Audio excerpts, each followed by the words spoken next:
करीब 300 साल पहले जब भारत पर मुगलों की हुकूमत थी और अंग्रेजी हुकूमत धीरे धीरे अपनी जड़ें जमा रही थी, तब एक साधारण किसान परिवार ने राजस्थान के एक वीरान इलाके में एक मंदिर के खंडहर खोजे। लेकिन ये कोई आम मंदिर नहीं था। वो मंदिर था ऐसा जिसके अंदर घुसते ही इंसान की धड़कनें तेज हो जाए, सांसें थम सी जाए और हवा में एक अनजाना डर घुला हो। वो मंदिर था किराड़ू का मंदिर, जिसे आज भी हॉन्टेड टेम्पल ऑफ राजस्थान कहा जाता है। कहते हैं वहाँ कोई रात में रुका नहीं, जो रुका वो फिर लौटा नहीं। और ये सिर्फ शुरुआत थी। भारत के कोने कोने में ऐसी अजीबोगरीब, रहस्यमयी और अद्भुत इमारतें हैं जिनका इतिहास जितना गहरा है उतना ही डरावना भी। किसी का वजूद विज्ञान से परे है, किसी की बनावट आज तक इंजीनियर्स को चौंकाती है। और आज हम आपको लेकर चलेंगे एक ऐसे रोमांचक, डरावने और ऐतिहासिक सफर पर, जहां हम जानेंगे भारत के 10 ऐसे रहस्यमयी और अद्भुत संरचनाओं के बारे में जिनके पीछे की कहानियां आपको रातों को जगाएंगी। और अंत तक आप खुद से पूछेंगे, क्या ये सब सच है या फिर ये सिर्फ कहानियां को हैं? और हाँ, ये वीडियो बनाने में हफ्तों की रिसर्च और मेहनत लगी है।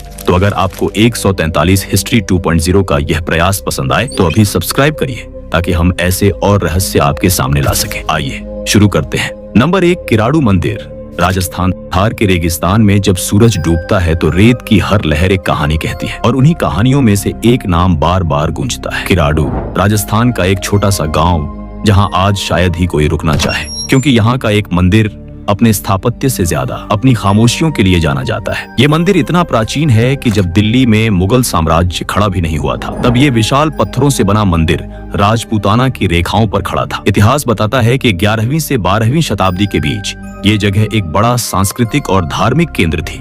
माना जाता है कि यहाँ एक विशाल गुरुकुल था, सैकड़ों शिष्यों वाला। और यही थी कहानी की शुरुआत। एक साधु जो वहाँ साधना करता था, गांव के लोगों से कहता था, मैं कुछ दिन के लिए जा रहा हूँ, लेकिन मेरे एक शिष्य की देखभाल करना। लेकिन जब वो लौटा तो पाया कि गांव वालों ने उसके मासूम शिष्य को भूखा प्यासा मरने के लिए छोड़ दिया था। साधु की आंखों में आंसू नहीं थे, लेकिन गुस्सा इतना भयानक था कि उसने पूरा गांव शापित कर दिया, तुम सब पत्थर बन जाओगे। और कहते हैं अगली सुबह किराड़ू की हवाओं में सन्नाटा था। लोग नहीं थे, सिर्फ पत्थर थे। मंदिर की दीवारों पर, स्तंभों के किनारों पर और खंडहरों में बिखरे चेहरों पर जैसे कोई कहानी पत्थर में कैद हो गई हो। मंदिर की नक्काशी इतनी बारीक है कि हर मूर्ति का चेहरा, हर मुद्रा मानो जिंदा हो। और अब सबसे डरावनी बात सुनिए, आज तक किसी ने यहाँ रात नहीं बिताई। लोकल गाइड्स, सिक्योरिटी पर्सनल, यहाँ तक कि कुछ रिसर्चर्स, कुछ ने कोशिश की है, पर अगली सुबह या तो वो बुरी हालत में मिले या फिर हमेशा के लिए गायब हो गए। सिर्फ एक घटना नहीं, ऐसे कई केस दर्ज हैं। Archaeological survey of India ASI ने यहाँ रिसर्च की, कई टीम्स भेजी गई, स्ट्रक्चरल एनालिसिस, कार्बन डेटिंग और 3D स्कैन्स से मंदिर की बनावट को समझा गया।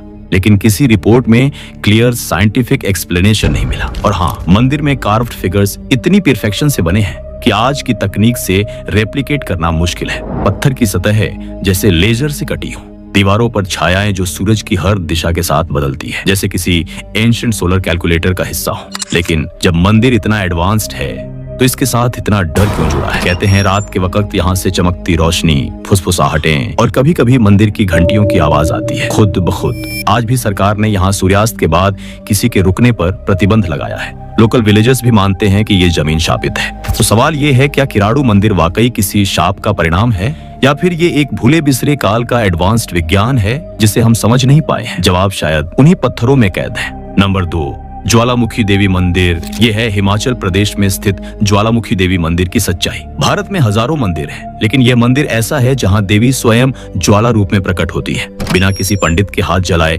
बिना किसी दिया बाती के। एक प्राकृतिक अग्नि चट्टानों के बीच से निरंतर बाहर निकलती रहती है और लोग इसे माँ की ज्वाला कहते हैं। लेकिन सवाल वही है, आग बिना ईंधन की कैसे जलती है? इतिहास में चलते हैं पीछे हजारों साल। ये वही जगह मानी जाती है जहाँ सती के शरीर के अंग गिरे थे, जब भगवान शिव उनकी जली हुई देह को लेकर तीनों लोकों में भटक रहे थे। कहते हैं सती की जीभ यहीं गिरी थी और तभी से यहाँ से अग्नि की लपटें निकलनी शुरू हुई। लोक कथा या नहीं, लेकिन आज जो यहाँ आता है वो इस चमत्कार को आंखों से देख सकता है। मंदिर की चट्टानों में 9 अलग अलग जगहों से नीली नारंगी लपटें निकलती हैं, जो ठीक वैसी दिखती हैं जैसे किसी गैस स्टोव से जलती आग। फर्क सिर्फ इतना है, यहाँ कोई सिलेंडर नहीं। ब्रिटिश राज में इस रहस्य को हल करने के लिए एक पूरी टीम भेजी गई थी। कुछ ने इसे मिथ कहा तो कुछ ने अंडरग्राउंड नेचुरल गैस लीकेज बताया। और फिर खुदाई शुरू हुई। कई फीट नीचे तक खुदाई की गई, चारों तरफ की जमीन टेस्ट हुई, लेकिन हर बार फ्लेम तो जलती रही, पर जवाब गायब। हिमाचल की सर्दियां जब तापमान -5 तक चला जाता है, तब भी ये ज्वाला वैसे ही जलती है। अब आते हैं विज्ञान पर। जियोलॉजिस्ट्स का कहना है कि किसी चट्टान के नीचे मीथेन या इथेन जैसे गैसेस नेचुरल क्रैक्स से बाहर आ सकती है और खुद ब खुद इग्नाइट हो सकती है। लेकिन इस केस में एक एनोमली है। फ्लेम में जो केमिकल कॉम्पोजिशन पाया गया वो मीथेन बेस्ड नहीं था। तो सवाल बना रहा, ये गैस आखिर है क्या? हजारों भक्त हर साल यहाँ दर्शन करने आते हैं, कुछ अपनी मन्नतें लेकर, कुछ अपने सवाल लेकर और कुछ बस माँ की आग से मिलने। और ये भी सच है कि मंदिर में प्रवेश करते ही एक ऊर्जा महसूस होती है। नंबर 3, कैलाश मंदिर, एलोरा। एक चट्टान को काट कर बना चमत्कार, ये इंसानी कल्पना की सीमा से भी परे है। महाराष्ट्र की गुफाओं में छिपा हुआ एक मंदिर ऐसा जिसे न ईंट से बनाया गया न पत्थरों को जोड़ा गया, बल्कि एक ही चट्टान को ऊपर से नीचे तक काटकर एक पूरा शिव मंदिर तराश दिया गया। नाम है कैलाश मंदिर। एलोरा की गुफा संख्या 16। और इसकी कहानी सुनकर इतिहासकार भी चुप हो जाते हैं। 700 से 750 ईस्वी के आसपास राष्ट्रकूट राजा कृष्ण प्रथम ने इस मंदिर का निर्माण करवाया। लेकिन तरीका ऐसा था जो आज की तकनीक में भी इम्पॉसिबल लगता है, क्योंकि बाकी मंदिरों की तरह यह नीचे से ऊपर नहीं बना। ये मंदिर ऊपर से नीचे की तरफ काटा गया। सोचिए, एक पहाड़ जिसमें से आप बिना कोई गलती किए एक एक इंच पत्थर हटाकर पूरी की पूरी मूर्तियां, मंदिर का मंडप, गुफाएं, छत, स्तंभ सब कुछ उकेर दें। और ये सब बिना 3D मॉडल, बिना मशीनों के। आर्कियोलॉजिस्ट कहते हैं इसमें करीब 4 लाख टन चट्टान काटी गई थी, और वो भी इतनी सटीकता से कि आज भी उसकी दीवारों पर कोई दरार नहीं है। सवाल उठता है, कैसे? उस दौर में क्रेन नहीं थी, इलेक्ट्रिक सॉ नहीं थे, ब्लूप्रिंट नहीं थे। फिर कैसे बना ऐसा विशाल डिटेल्ड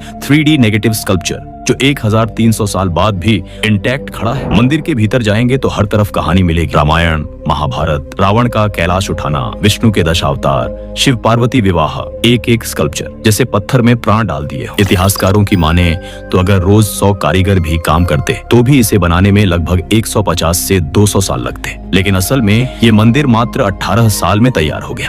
अब सोचिए, वो कौन सी प्लानिंग थी, कौन सी स्ट्रेटेजी थी जिसने हजारों टन पत्थर हटाकर एक ऐसा मास्टरपीस रचा जो आज भी यूनेस्को वर्ल्ड हेरिटेज साइट है। कुछ लोग कहते हैं इसमें किसी डिवाइन फोर्स की मदद थी। एलियन थ्योरी भी सामने आती है कि कोई एडवांस्ड तकनीक थी जो आज भी इंसानों से छिपी है। और इस मंदिर की खास बात, ये सिर्फ स्थापत्य नहीं है, ये एक ध्यान केंद्र भी है। मंदिर की इनर चेंबर में इतनी शांत ऊर्जा है कि लोग यहाँ आंखें बंद करते ही ध्यान की अवस्था में चले जाते हैं।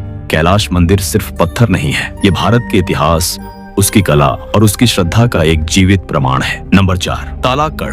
कल्पना कीजिए, आप एक पुरातन मंदिर के पास खड़े हैं, नीचे रेत है, चारों ओर बस सुनसान, और फिर अचानक किसी चमत्कार की तरह मंदिर की ऊपरी चोटियां रेत से बाहर आने लगती है। ये कोई सपना नहीं, ये है तालाकाड़। कर्नाटक का वो रहस्यमयी स्थान जहां 30 से ज्यादा मंदिर आज भी रेत के नीचे छिपे हुए हैं। और हर 12 साल बाद एक ऐसा चमत्कार होता है जिसे देखकर इतिहास, विज्ञान और श्रद्धा तीनों की सीमाएं धुंधली हो जाती हैं। कहानी शुरू होती है कावेरी नदी के किनारे से। एक समय था जब तालाकाड़ एक समृद्ध शहर था, दक्षिण के पांड्य, गंगा और चालुक्य राजाओं की राजधानी। चारों तरफ मंदिरों की घंटियां, व्यापारियों की चहल पहल और धर्म का तेज। लेकिन फिर अचानक सब कुछ रेत में डूब गया। कहते हैं ये हुआ एक शाप की वजह से। 1600 के दशक में विजयनगर साम्राज्य के एक राजा श्रीरंग राय यहाँ बीमार पड़ गए। उन्होंने अपने सैनिकों को भेजा मालामा देवी से पूजा के लिए शिवलिंग मंगवाने। लेकिन मालामा देवी, जो वोडेयर वंश की रानी थी, उन्होंने शिवलिंग को देने से मना कर दिया। सैनिकों ने जबरन शिवलिंग छीना और अपमानित होकर रानी ने कावेरी नदी में कूदने से पहले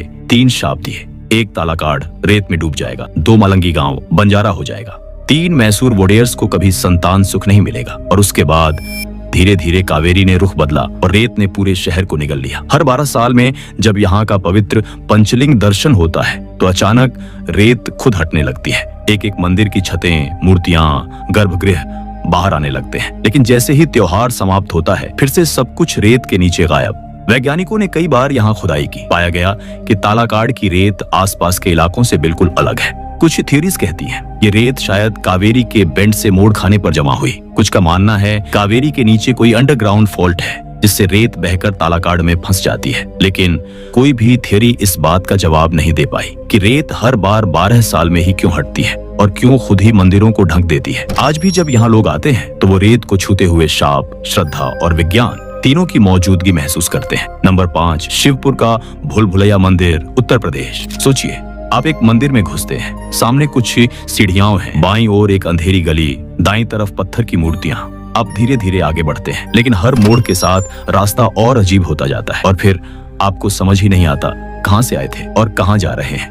ये सिर्फ कोई पहेली नहीं है, ये है उत्तर प्रदेश के वाराणसी के पास शिवपुर का रहस्यमयी भूल भुलैया मंदिर। एक ऐसा मंदिर जिसकी गलियों में आज भी लोग सांसों से ज्यादा तेज दिल की धड़कनें लेकर चलते हैं। बाहर से देखो तो यह कोई आम प्राचीन मंदिर लगता है, लेकिन जैसे ही आप अंदर कदम रखते हैं ये मंदिर आपको धीरे धीरे अपने ही भीतर खो देता है। कहते हैं ये मंदिर एक भूल भुलैया नहीं बल्कि एक जियोमेट्रिक ट्रैप है, यानी एक ऐसा जटिल वास्तुशिल्प जो जानबूझकर मानव मन और दिशा ज्ञान को भ्रमित करने के लिए डिजाइन किया गया था। इसमें बने गलियारे, मोड़, समान दिखती दीवारें, सब कुछ एक पैटर्न में है जिसे समझना आम आदमी के बस की बात नहीं। कई दशकों पहले तक लोग इस मंदिर में दर्शन के लिए आते थे, लेकिन कुछ भक्त अंदर जाकर वापस नहीं लौटे। कुछ को बेहोश हालत में बाहर निकाला गया, कुछ बस गुम हो गए। कहते हैं अब यहाँ केवल मंत्रों की आवाज गूंजती है, मानव नहीं।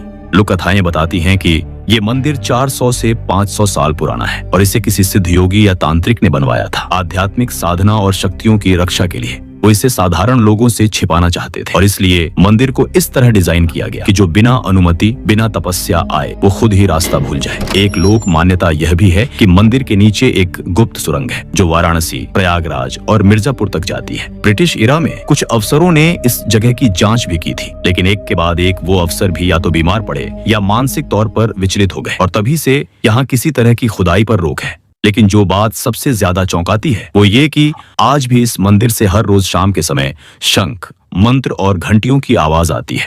संख्या 6, ग्यारसपुर के खंडहर, मध्य प्रदेश। सदियों पहले जब सम्राटों की सभाएं मंदिरों में लगती थीं और योगियों के तप से पत्थर भी जाग उठते थे, तब मध्य भारत के एक छोटे से स्थान ग्यारसपुर में कुछ ऐसा बनाया गया जिसकी गहराई को आज तक कोई छू नहीं पाया। गुफानुमा मंदिर जो ऊपर नहीं नीचे उतरता है, सीढ़ियां हैं पत्थरों से तराशी गई, समय से भी पुरानी लगती है और वो नीचे जाती है। ग्यारसपुर मध्य प्रदेश के विदिशा जिले में स्थित एक छोटा सा गांव, लेकिन इतिहास में इसकी गूंज बहुत बड़ी है। 10वीं शताब्दी में ये स्थान गुप्त और परमार वंश के अधीन था। यहाँ के मंदिर मालवा स्थापत्य कला के चमत्कारी उदाहरण हैं, लेकिन उनमें से एक मंदिर जो अब खंडहर है आज भी कुछ ऐसा छुपाए बैठा जिसे समझना इंसानी समझ के बाहर है। मंदिर के प्रवेश द्वार पर पत्थरों में उकेरी गई प्रतिमाएं हैं और पास ही एक संकली गहराई की ओर जाती सीढ़ी। पहले लोग कहते थे नीचे एक तहखाना है जहाँ साधु तपस्या करते थे, फिर किसी ने कहा वो सीढ़ियां पाताल लोक की ओर जाती है और फिर किसी ने कहा जो गया वापस नहीं आया। कई साल पहले SI archaeological survey of India की एक टीम ने वहां सर्वे शुरू किया। उन्होंने कोशिश की, रोशनी के साथ सीढ़ियां नापी गई, पहले 20, फिर 40, फिर अचानक सीढ़ियां गायब हो गईं। जी हाँ, रास्ता अचानक कटा कटा सा लगने लगा, जैसे पत्थर हिल चुके हों और सामने एक अजीब सी दीवार जो पहले नहीं थी। वैज्ञानिकों ने अनुमान लगाया कि शायद ये कोई शिल्पगत भ्रम, इल्यूजन हो सकता है, लेकिन सवाल ये था हर बार हर टीम को अलग नक्शा क्यों दिखता है। एक पुरातत्वविद ने कहा जैसे ही हम आगे बढ़ते हैं ये रास्ता अपने आप बदलता है, जैसे कोई अदृश्य शक्ति हमारे इरादों को पढ़ रही हो। स्थानीय पुजारियों की मान्यता है कि ये मार्ग केवल उन्हीं के लिए है जो तप और साधना के योग्य हों। कुछ स्थानीय लोग बताते हैं कि एक बार एक साहसी युवक कैमरा लेकर नीचे गया, लेकिन उसकी रिकॉर्डिंग में एक ध्वनि थी जो इंसानी नहीं लगती थी और फिर कैमरा भी वहीं छोड़ दिया गया। लोक कथाओं में लिखा है कि ग्यारसपुर का यह खंडहर एक तांत्रिक साधना स्थल था। यहाँ देवी देवताओं की मूर्तियां नहीं, ऊर्जा केंद्र स्थापित किए गए थे और ये सीढ़ियां उन्हीं ऊर्जा के स्रोत तक ले जाती है जहाँ मूल तत्व यानी सृष्टि का रहस्य छिपा हुआ है। लेकिन अगर हर बार रास्ता बदल जाता है तो क्या ये कोई लिविंग स्ट्रक्चर है? कुछ वैज्ञानिक इसे सबटेरेनियन एकोमेज कहते हैं, यानी ऐसा भूगर्भीय मार्ग जो ध्वनि, ऊर्जा और द्रव्यमान के प्रभाव से स्वरूप बदल सकता है। लेकिन क्या वाकई पत्थर भी दिशा बदल सकते हैं? आज इस खंडहर को सिर्फ दूर से देखा जाता है। कोई पास जाता है तो पहले वो सीढ़ियों को देखता है, फिर अचानक वो गायब हो जाती है और रह जाता है सिर्फ एक सवाल, ये नीचे कहाँ जाता है? क्या ये एक चेतन मंदिर है या फिर वाकई किसी और लोक का द्वार? ग्यारसपुर हमें ये सिखाता है कि कुछ खंडहर मिटे नहीं होते, वो सो रहे होते हैं और कभी कभी वो जागते हैं तभी जब कोई उन्हें सच में समझना चाहता है। नंबर 7, महिष्मती, नर्मदा में डूबा साम्राज्य। क्या आपने बाहुबली देखी है? महिष्मती की भव्य राजधानी, ऊंचे महल, विशाल सिंहासन और एक ऐसी नगरी जो राजा की शान और देवताओं के वरदान से बनी थी। लेकिन वो सिर्फ एक फिल्म नहीं थी, महिष्मती वाकई अस्तित्व में थी और अब वो पूरी की पूरी नगरी नर्मदा नदी के नीचे दबी हुई है। मध्य प्रदेश की नर्मदा घाटी में एक समय था जब एक भव्य नगर बसता था, संस्कृति, शौर्य और अध्यात्म का केंद्र। नाम था महिष्मती। महाभारत, हरिवंश पुराण और स्कंद पुराण सभी में महिष्मती का उल्लेख आता है। ये सिर्फ एक शहर नहीं, एक साम्राज्य की राजधानी थी भगवान परशुराम का जन्म स्थान, सहस्त्रबाहु अर्जुन की सत्ता और आशी जमदग्नि की तपोभूमि यही थी महिष्मती। पर फिर एक दिन सब बदल गया। नर्मदा शांत थी, लेकिन उसमें जैसे कोई अदृश्य शक्ति जागी। एक विशाल बाढ़ आई और शहर के शहर बह गए। महिष्मती नदी के गर्भ में समा गई। लेकिन क्या ये सिर्फ एक बाढ़ थी या फिर किसी राजा का पाप, किसी आर्षी का शाप? हाल के वर्षों में जब वैज्ञानिकों ने सोनार और ग्राउंड पेनिट्रेटिंग रेडर का इस्तेमाल किया तो नर्मदा के नीचे कुछ असामान्य आकृतियां मिली। पत्थरों के मंदिर, स्तंभ और छतों के अवशेष, सब कुछ आज भी वहीं मौजूद है, पानी के नीचे, अनदेखा। स्थानीय मछुआरे बताते हैं जब नर्मदा का जलस्तर बहुत नीचे चला जाता है तो मंदिरों की छतें दिखती हैं, लेकिन फिर नदी सब कुछ छुपा लेती। पुरानी कथाओं में कहा गया है कि महिष्मती में एक अत्याचारी राजा हुआ करता था। उसने एक ब्राह्मण परिवार पर अत्याचार किया और उस ब्राह्मण ने पूरे नगर को शाप दे दिया, तुम्हारा वैभव ही तुम्हारा विनाश बनेगा, नगरी जल में डूबेगी। और फिर शाप सच हो गया। लेकिन प्रश्न उठता है, क्या ये वास्तव में शाप था या सिर्फ एक भयानक प्राकृतिक घटना? वैज्ञानिक कहते हैं नर्मदा घाटी टेक्टोनिक एक्टिव जोन में है। शायद किसी भूकंप या भूस्खलन से पूरा इलाका धंस गया होगा। लेकिन सवाल ये है कि अगर ऐसा हुआ तो मंदिर आज भी कैसे सलामत है? इतिहासकारों को आज भी पुरानी ताम्रपत्र मिलते हैं जिनमें महिष्मती की सीमा और राजनैतिक व्यवस्था का जिक्र है। और दिलचस्प बात यह है कि वो सभी सीमाएं आज की नर्मदा नदी के रास्ते से मेल खाती है। फिल्म बाहुबली ने इस कल्पना को जीवंत किया, लेकिन असली कहानी शायद उससे भी भव्य थी। क्या हम कभी दोबारा महिष्मती को देख पाएंगे या वो हमेशा नर्मदा की चुप्पी में दबी रहेगी? नंबर 8, बृहदेश्वर मंदिर गुरुत्वाकर्षण को मात देता है। आपके सामने खड़ा है एक मंदिर जो 1000 साल पुराना है और आज भी वैज्ञानिकों को हैरान करता है। बृहदेश्वर मंदिर, तंजावुर, तमिलनाडु। इसे सिर्फ एक मंदिर कहना इतिहास का अपमान होगा। ये एक स्थापत्य चमत्कार है। ये गुरुत्वाकर्षण की सीमाओं को चुनौती देता है। और सबसे अजीब बात, इस मंदिर की छाया दोपहर के वक्त जमीन पर नहीं पड़ती। राजा राजराज चोल ने इसे 1010 ईस्वी में बनवाया था। तब न क्रेन थी, न हाईटेक मशीनें, लेकिन फिर भी इस मंदिर के शिखर पर एक 80 टन का ग्रेनाइट ब्लॉक रखा। और सवाल ये है, वो पत्थर वहां कैसे पहुंचा? कुछ इतिहासकार मानते हैं कि एक 6 किलोमीटर लंबा रैंप बनाया गया मिट्टी और लकड़ी से, ताकि पत्थर को धीरे धीरे ऊपर चढ़ाया जा सके। पर अब सवाल ये है, वो रैंप गया कहां? इतना विशाल स्ट्रक्चर अचानक गायब कैसे? क्या रैंप कभी था ही नहीं? और अगर नहीं था तो क्या चोल वंश के इंजीनियरों ने गुरुत्वाकर्षण को ही आउटस्मार्ट कर लिया था? टेम्पल की डिजाइन इतनी प्रिसाइज है कि शिखर टॉप टावर की छाया दोपहर के वक्त जमीन को नहीं छूती। जब सूरज सीधा ऊपर होता है तो उसकी किरणें भी मंदिर को ऐसे चूमती हैं कि छाया गायब हो जाती है। क्या ये ऑप्टिकल इल्यूजन या कोई ऐसी वास्तु रचना जो आज के इंजीनियर्स भी नहीं समझ पाए हैं? बृहदेश्वर मंदिर की दीवारों पर हजारों नक्काशियां हैं, नृत्य, युद्ध, संस्कृति और देवी देवताओं की कहानियां। लेकिन इन कलाओं के बीच कई ज्योमेट्रिक सिंबल्स भी छुपे हुए हैं, जिनका अर्थ आज तक पूरी तरह से डिकोड नहीं हो पाया है। और एक बात और, इस मंदिर की हर ईंट, हर पत्थर एक दूसरे से परफेक्टली इंटरलॉक्ड है, बिना किसी मॉडर्न सीमेंट के। और जब दक्षिण भारत में भूकंप आया, ये मंदिर जरा भी नहीं हिला। अब सोचिए, 1000 साल पहले इतनी एडवांस्ड इंजीनियरिंग कैसे संभव थी? क्या चोल वंश के वास्तुकार एस्ट्रोनॉमी, फिजिक्स और साउंड इंजीनियरिंग को जानते थे?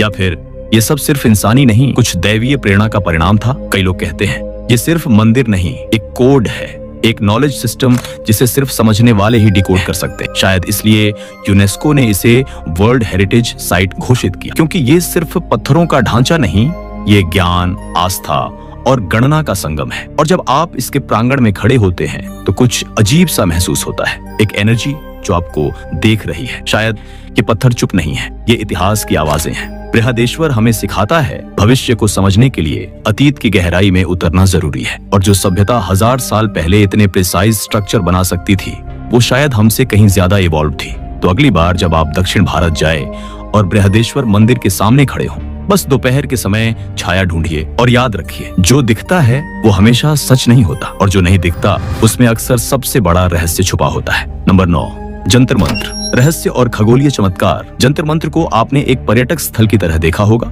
लेकिन ये महज एक स्थापत्य नहीं, ये समय और ब्रह्मांड की भाषा को पत्थरों में ढाला गया ग्रंथ है। 18वीं सदी में महाराजा जयसिंह ने इसका निर्माण करवाया था, लेकिन इसकी गणनाएं आज भी नासा के वैज्ञानिकों को हैरान कर देती हैं। यहाँ मौजूद सम्राट यंत्र, एक विशाल सनडायल, समय को सेकंड के सटीकता से बताता है, वो भी बिना किसी मशीनरी के। कहा जाता है कि महाराजा जयसिंह ने इस यंत्र के माध्यम से ग्रहों की चाल समझकर युद्ध और प्रशासनिक निर्णय लिए। लेकिन कुछ हिस्से ऐसे भी हैं जहां ध्वनि गूंजती है और विज्ञान उसका कोई कारण नहीं ढूंढ पाया। क्या जंत्र मंत्र सिर्फ एक वेधशाला है या कोई रहस्यमयी ज्योतिष विज्ञान का केंद्र? नंबर 10, रहस्य में डूबा कुतुब मीनार का लौह स्तंभ। दिल्ली के कुतुब मीनार परिसर में स्थित है एक 1600 साल पुराना लौह स्तंभ जिसे अब तक जंग नहीं लगी। सोचिए, इतनी पुरानी धातु खुले में बारिश, गर्मी, ठंड सब सहते हुए भी चमकता रहता है। वैज्ञानिकों ने इसे फास्फोरस आयरन कहा, कुछ ने एडवांस मेटलर्जिकल टेक्नोलॉजी। पर सवाल ये है, क्या इतनी उन्नत तकनीक 5वीं शताब्दी में मौजूद थी? कुछ लोग इसे एलियन टेक्नोलॉजी तक से जोड़ते हैं, तो कुछ का मानना है कि यह किसी दिव्य ऊर्जा का स्रोत है। जो भी हो, इस स्तंभ की रचना आज भी विज्ञान के लिए एक पहेली है। भारत के ये रहस्यमयी ढांचे सिर्फ इमारतें नहीं हैं, ये इतिहास की वो किताबें हैं जिनके पन्ने अब भी रहस्य से भरे हैं। और जब तक हम इन्हें पढ़ नहीं लेते, हमारी जिज्ञासा शांत नहीं होगी। अगर आपको यह कहानी पसंद आई हो तो वीडियो को लाइक करें, चैनल को सब्सक्राइब करें और कमेंट में बताएं कि आपको सबसे रहस्यमयी जगह कौन सी लगी। और हाँ, अगले वीडियो में हम आपको लेकर चलेंगे भारत की एक ऐसी गुफा में जहां आज भी एक संत ध्यान में लीन है पिछले 300 सालों से। मिलते हैं अगली कहानी में।